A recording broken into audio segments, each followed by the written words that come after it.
I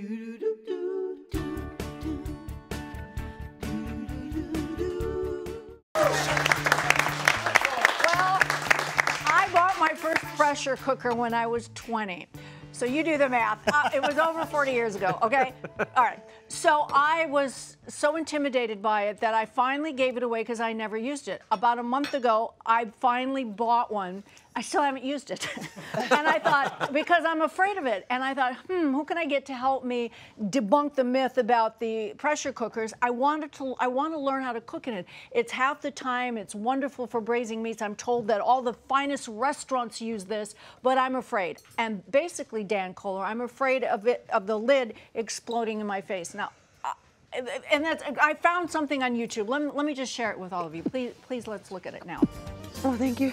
This is a gentleman in a restaurant, and they have a pressure cooker there, and this is what happened, okay? I mean, this is just like beyond. Gosh.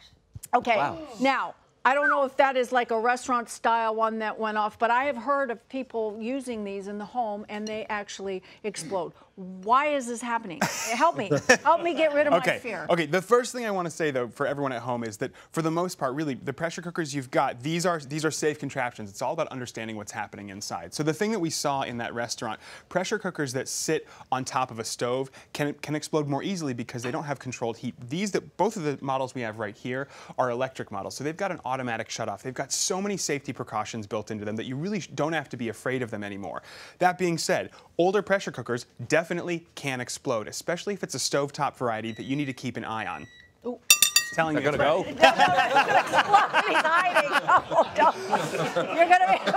Going? Don't worry. What's happening? You got him scared. I know. I don't blame you. I'm going with you. All right. He doesn't save any of us. Yeah. Just himself. Now, Get low. I just cooked my very first meal in a pressure cooker. Everybody is having osso bucco with risotto right now. I cooked the osso bucco in here. Normally, it takes me about 4.5 hours.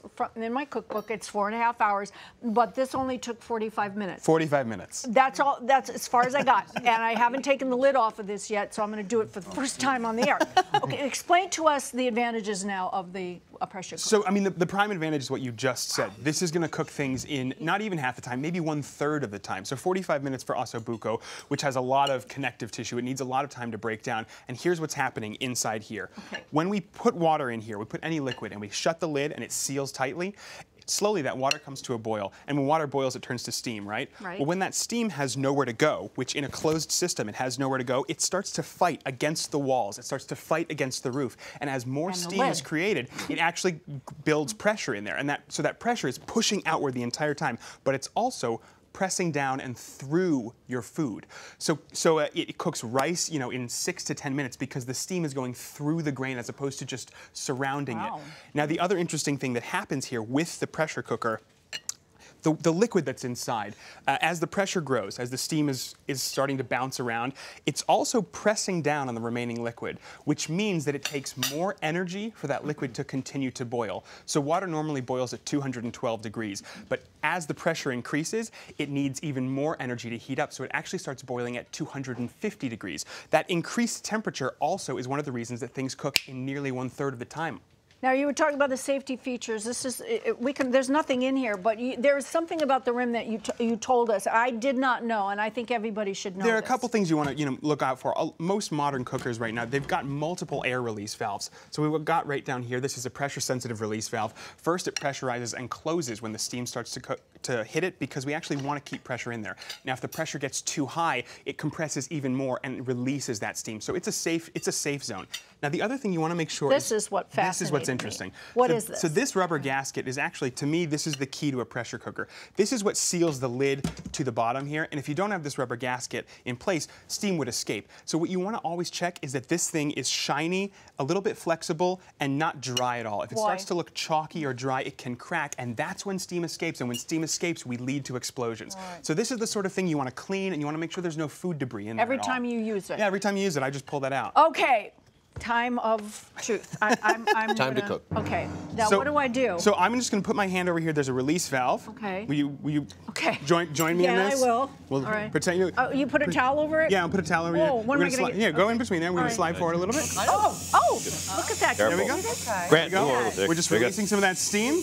Okay, I see that. Now you see, the great thing about a pressure cooker, it actually is keeping you safe. It will not open until this is a depressurized system. Does it smell good? So once you have to wait for you have to wait for the steam because you actually can't open the lid. If there's too much pressure, it's locked. It's pressure locked. I used to cook back in the day. Yeah.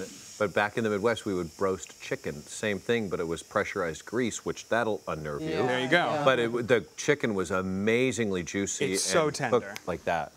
Okay, well, we have to wait for this so maybe when... Oh, he's blowing off a little steam. I'm going to go over here. So we have to wait, though, for the steam. There we go. It's... How do you know? Is it ready? Oh, here, let me... it needs a little more to come out. little more. A little bit Okay. more. Anyway, back to my cooking days. But it was some risotto here that we amazing made. how much that so many people come to the restaurant. Yeah. So the restaurant, you had a restaurant? Well, the restaurant that I worked at. Oh, okay. But they would come specifically for the roasted chicken because it was so juicy. Have you ever had roasted chicken? Is that broiled and roasted at the same time? No, it's oil. It's like that, but pressurized grease. But they call and it you would, roasted. And you Okay, close what it do I and just seal pull it up? You can just lift that right off now. Oh, look at that. Look at that. Oh, wait There a you go. minute. Oh, my gosh. Look how beautiful this is. Oh, and it's fall off Oh, my the gosh. bone. Oh, my gosh.